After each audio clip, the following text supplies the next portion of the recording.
Hello everyone, it's me again, Joseph, your host, and welcome back to our channel and the Catechism for Kids. Have you ever tried your very best at something, but it just felt super hard and like nothing was going right? Well, today we're going to talk about a saint who knows exactly what that's like. Her name is Saint Rose Philippine Duchesne, and her story is all about never giving up. Rose was born a long time ago, back in 1769, in a country called France. She grew up in a big family, and from a young age, she had a huge dream in her heart. When she was just 8 years old, she heard a missionary talk about sharing God's love with people far away in the Americas. A tiny seed of an idea was planted in her heart. She wanted to be a missionary too. When she was 12, she went to a school run by nuns, and she loved their life of prayer so much that she wanted to join them. But her dad said no. He took her out of the school and had her study at home instead.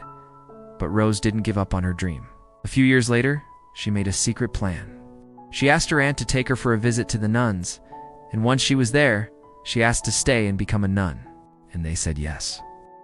Her aunt had to go back and tell her family what she had done. For the next 4 years, she was so happy, learning to be Sister Rose and growing closer to God. But then, something big and scary happened: the French Revolution. It was a time of great chaos, and the new government was very angry at the church. They closed down convents, and Sister Rose's convent was turned into a prison. All the sisters had to leave and go home. For 9 whole years, Rose lived with her family, but she never stopped trying to live like a nun, praying and helping others. After the worst of the revolution was over, Rose tried to get her old convent back with a few of the other sisters. But the building was a mess. It was so hard to live there that soon. Only 3 sisters were left with Rose. It seemed like her dream was falling apart again, but God had a plan. A wonderful woman named Madeleine Sophie Barat, who had started a new group of nuns called the Society of the Sacred Heart, heard about Rose and her little group. She invited them to join her order. They said yes, and Rose, who was now called Mother Duchesne, was put in charge of their convent.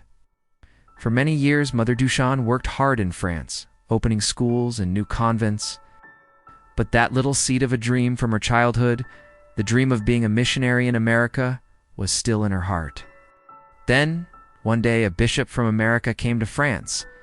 His name was Bishop Dubourg, and he needed help. The United States had just gotten a huge new piece of land called the Louisiana Purchase. There were very few priests or nuns to help the people there. When Mother Duchesne heard him speak, her heart lit up. This was her chance. She was already 48 years old, but she knew this was what God wanted her to do. With her superior's blessing, she and 4 other sisters got on a boat and sailed all the way to America in 1818. When they finally arrived, they hit another problem.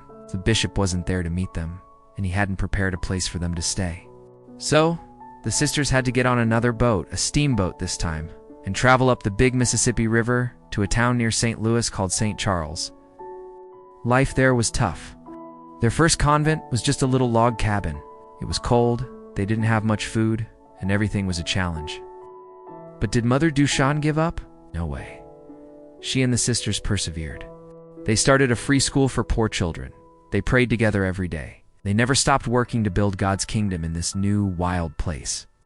Over the next 34 years, Mother Duchesne was a tireless founder. She opened more convents and schools in places like Florissant, St. Louis, and New Orleans. She was like a spiritual mother to so many people, always showing them God's love. But there was still one part of her dream that hadn't come true. Ever since she was a little girl, she had wanted to serve the Native American people. Finally, when she was 71 years old, her chance came. She was invited to help start a mission for the Potawatomi tribe in Kansas. Now at 71, she was too old to do a lot of the hard work, and she couldn't even learn their language. But the priests who were leading the mission said, "We need you to come and pray for us." And that's exactly what she did. She prayed and prayed and prayed. She prayed so much that the Potawatomi people gave her a special name. They called her Quakakanamad, which means the woman who prays always. There's a sweet story that the Potawatomi children were so amazed by her constant prayer that they would sneak up and place little pebbles on the edge of her dress while she was kneeling at night. When they came back in the morning, the pebbles would still be there because she had been praying all night long. Her prayer was a powerful example for everyone. After a year, her health got worse. She had to return to the main convent near St. Louis. She spent the last 10 years of her life doing what she did best, praying. She was the woman who prays always, offering her sufferings to God and helping the younger sisters grow in their faith. Saint Rose Philippine Duchesne's life teaches us an amazing lesson.